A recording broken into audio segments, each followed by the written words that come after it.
नमस्कार। प्रांजल ज्ञान गंगा में आप सभी का स्वागत है।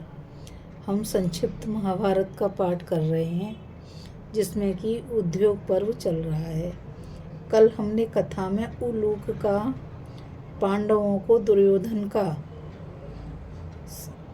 पांडवों का संदेश लेकर दुर्योधन के पास आने की कथा को पढ़ा था।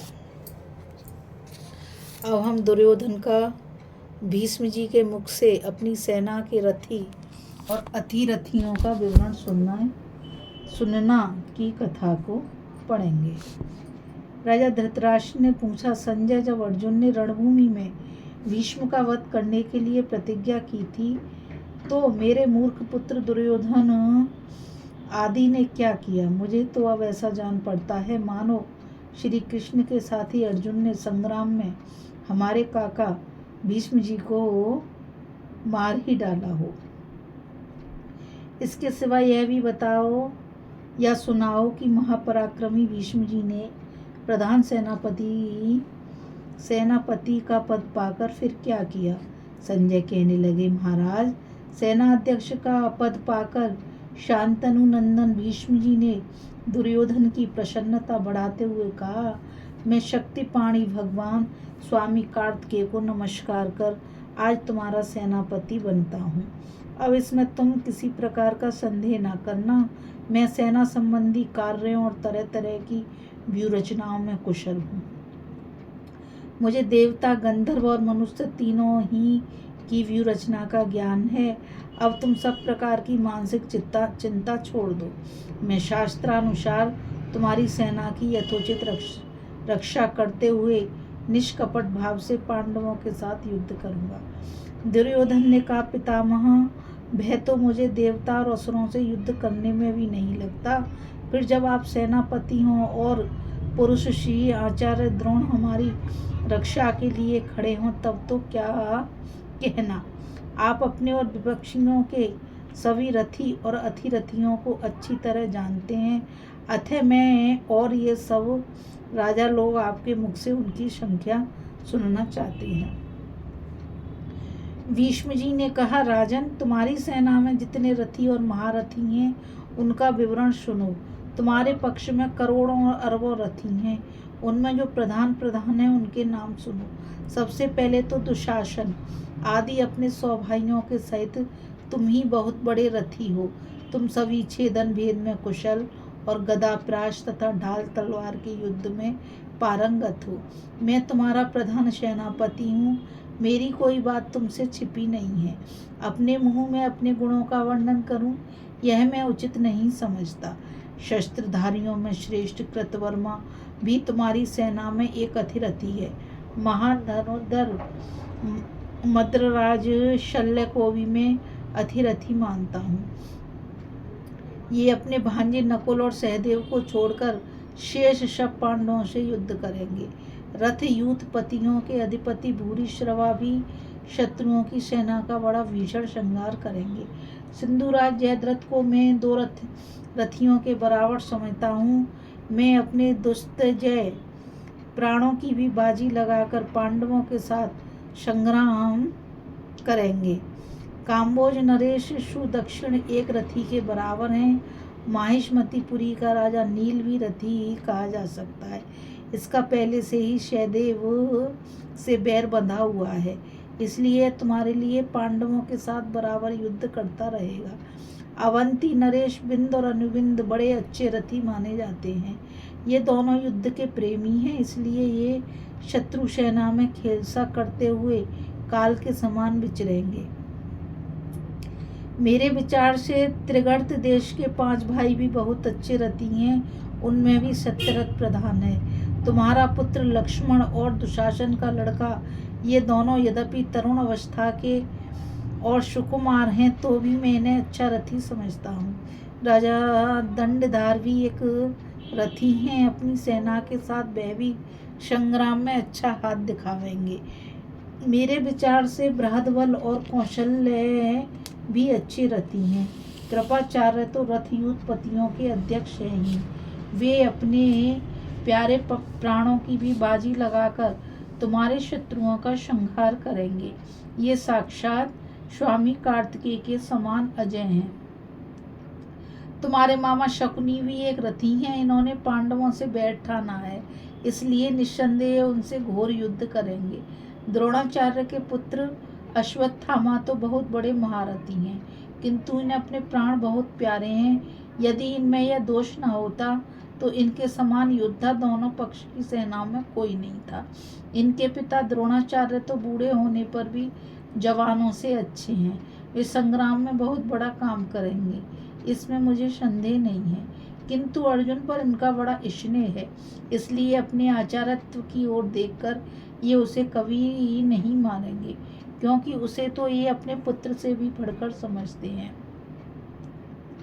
यूँ तो संपूर्ण देवता, गंधर्व और मनुष्य मिलकर भी इनके सामने आवे तो ये अकेले ही रथ पर सवार होकर अपने दिव्य अस्त्रों से उन्हें तहस नहस कर सकते हैं। इनके सिवा महाराज पौरव को भी मैं महारथी समझता हूँ। ये पांचाल वीरों का श्रृंगार करेंगे। राजपुत्र भरद्वाज भी एक सच्चा रथी है। वह काल के समान तुम्हारी शत्रुओं की सेना में घूमेगा। मेरे विचार से मधुवंशी राजा जलसंधि रथी हैं। अपनी सेना के सहित वह भी प्राणों का मोह त्याग कर युद्ध करेगा। महाराज वाल्मीकि तो अतिरथी हैं। उन्हें मैं संग्राम में साक्षात यमराज के समान समझता हूँ। वे एक बार युद्ध में आकर फिर पीछे कदम नहीं रखते। दुर्योधन सेनापति सत्यवान भी एक महारथी हैं। उसके हाथ से बड़े अद्भुत कर्म होंगे। राक्षस राज अलम्बुश तो महारथी हैं ही। यह सारी राक्षस सेना में सर्वोत्तम रथी और मायावी हैं, तथा पांडवों से इनकी बड़ी कट्टर शत्रुता है। प्राज्ञ ज्योतिषपुर के राजा भगदत्त बड़े ही वीर और प्रतापी हैं।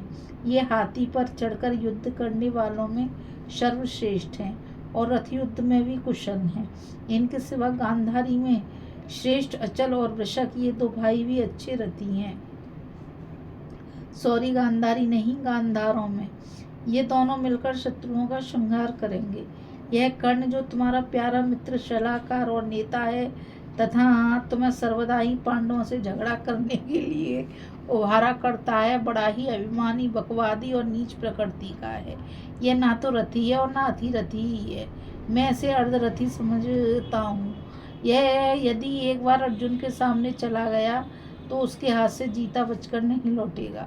इसी समय द्रोणाचार्य भी कहने लगे, भीष्म जी ठीक कह रहे हैं। आप जैसा कह रहे हैं वैसी ही बात है। आपका कथन कभी मिथ्या नहीं हो सकता। हमने भी प्रत्येक युद्ध में से सेकी भंगारते और फिर वहां से भागते ही देखा है। यह प्रमादी है, इसलिए मैं भी इसे अर्धरथी ही मानता हूँ। भीष्म और द्रोण की ये बातें सुनकर कर्ण की त्योरी चढ़ गई और वह गुस्से से भरकर कहने लगा, पितामह, मेरा कोई अपराध न होने पर भी आप द्वेषवश इसी प्रकार बात बात में मुझे बागबाणों से भीगा करते हैं। मैं केवल राजा दुर्योधन के कारण ही आपको ये सारी बातें सह लेता हूँ। यदि मुझे अर्धरथी मानेंगे तो सारा संसार भी यह समझकर भीष्म झूठ नहीं बोलते, मुझे अर्धरथी ही समझेगा। किंतु कुरुनंदन, अधिक आयु होने से, बाल पक जाने से अथवा धन या बहुत सा कुटुंब होने से किसी क्षत्रिय को महारथी नहीं कहा जाता। क्षत्रिय तो बल के कारण ही श्रेष्ठ माना जाता है। इसी प्रकार ब्राह्मण वेद मंत्रों के ज्ञान से, वैश्य अधिक धन से और शूद्र अधिक आयु होने से श्रेष्ठ समझे जाते हैं। आप राग देश से भरे हैं, इसलिए मोहवश मनमाने रूप से रथी अतरथियों का विवाह किया करते हैं। महाराज दुर्योधन, आप जरा अच्छी तरह ठीक विचार कीजिए। भीष्म जी का भाव बड़ा दूषित है और ये आपका हित करने वाले हैं, इसलिए आप इन्हें त्याग दीजिए। कहाँ तो रथी और अतिरथियों का विचार और कहाँ ये अल्प बुद्धि वाले भीष्म। इनमें भला इसका क्या विवेक हो सकता है। मैं तो अकेला ही सारी पांडव सेना के मुंह फेर दूंगा। भीष्म की आयु बीत चुकी है, इसलिए काल की प्रेरणा से इनकी बुद्धि भी मोटी हो गई है। ये भला युद्ध, मार काट और सत परामर्श की बातें क्या समझें। शास्त्र ने केवल वृद्धों की बात पर ध्यान देने को ही कहा है, अति वृद्धों की बात पर नहीं, क्योंकि वे तो फिर बालकों के समान ही माने जाते हैं। यद्यपि मैं अकेला ही पांडवों की इस सेना को नष्ट कर दूंगा, किंतु सेनापति होने के कारण उसका यश तो भीष्म जी को ही मिलेगा। इसलिए जब तक ये जीते हैं तब तक तो मैं किसी प्रकार युद्ध नहीं कर सकता। इनके मरने पर तो मैं सभी महारथियों के साथ लड़कर दिखा दूंगा। भीष्म ने कहा, सूत पुत्र, मैं आपस में फूट डलवाना नहीं चाहता, इसी से अब तक तू जीवित है। मैं बूढ़ा हूं तो क्या हुआ, तू तो अभी बच्चा ही है। फिर भी मैं तेरी युद्ध की लालसा और जीवन की आशा को नहीं काट रहा हूँ। जमदग्नि नंदन परशुराम जी भी बड़े बड़े अस्त्र शस्त्र बरसाकर मेरा कुछ नहीं बिगाड़ सके, तो तू भला क्या कर लेगा। अरे कुल कलंक, यद्यपि भले आदमी अपने बल की अपने ही मुंह से बड़ाई नहीं किया करते, तो भी तेरी करतूतों से कुड़कर मुझे ये बातें कहनी ही पड़ती हैं। देख, जब काशीराज के यहाँ स्वयंवर हुआ था तो मैंने वहाँ इकट्ठे हुए सब राजाओं को जीतकर काशीराज की कन्याओं को हर लिया था। उस समय ऐसे ऐसे हजारों राजाओं को मैंने अकेले ही युद्ध भूमि में परास्त कर दिया था।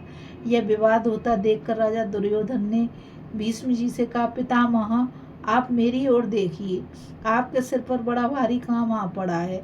अब आप एकमात्र मेरे हित कर ही दृष्टि रखें। मेरे विचार से तो आप दोनों ही से बड़ा भारी उपकार होगा। अब मैं शत्रुओं की सेना में जो रथी और अतिरथी हैं उनका विवरण सुनना चाहता हूँ। मेरी इच्छा है कि मैं शत्रुओं के बलाबल के विषय में जानकारी प्राप्त कर लूँ, क्योंकि आज की रात बीतते ही उनसे हमारा युद्ध छिड़ जाएगा। इस कथा में बस इतना ही। अभी हम कथा में दुर्योधन का भीष्म जी के मुख से अपनी सेना के रथी और अतिरथियों का विवरण सुनाने की कथा को सुन रहे थे। कल हम कथा में पांडव पक्ष के रथी और अतिरथियों की गणना की कथा को सुनेंगे। इस कथा में बस इतना ही। मुझ गीता रावत को आज्ञा दीजिए। कल फिर मिलेंगे एक नई कथा के साथ। और मैं आप सभी से यही कहना चाहती हूँ कि इस चैनल को आप सभी ज़्यादा से ज़्यादा शेयर, लाइक और सब्सक्राइब कीजिए, ताकि ये अमूल्य ज्ञान अधिक से अधिक लोगों तक पहुँच सके। राधे राधे, जय श्री कृष्णा, नमस्कार।